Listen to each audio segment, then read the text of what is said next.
نحن نقص عليك أحسن القصص بما أوحينا إليك هذا القرآن. بسم الله الرحمن الرحیم. یو کس تاسو کړو چې په شریعت مطهره کې د مہر اقل مقدار څومره دی او زیات نه زیات څومره مہر ایښودی شي. فتاوا هندیه کې دی اقل المهر 10 دراهم.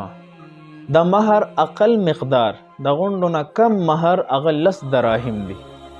د 10 دراهم نه کم مہر ایښودل شرعاً جایز نه دی.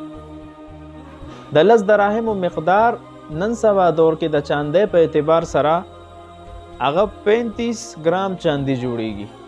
نو 35 ګرام چاندي یا د دې رایج الوقت قیمت دا کم از کم مقدار دی د مہر. د دې نه کم مہر خودل جایز نه دی اور زیات نه زیات متعلق شریعت مقدار نه دی خودلې.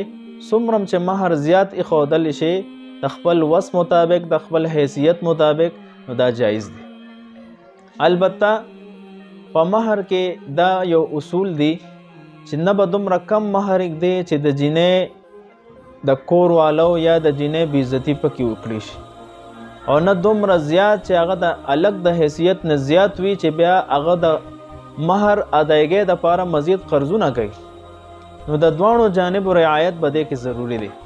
د مشکات شریف روایت ته رسول الله صلی الله علیه وسلم فرمای لا تغالوا صدقه النساء. د ښځو په مہر کې د حد نه تجاوز مه کوئ.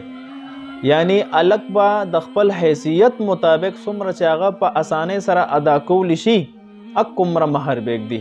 په شریعت کې د زیات مہر ایښودلو نه منع راغلی ده. رسول الله صلی الله علیه وسلم ناپسندیده ګرځولی دي. نو په مہر کې د دواړو جانبو رعایت دا ضروری دی. سلام.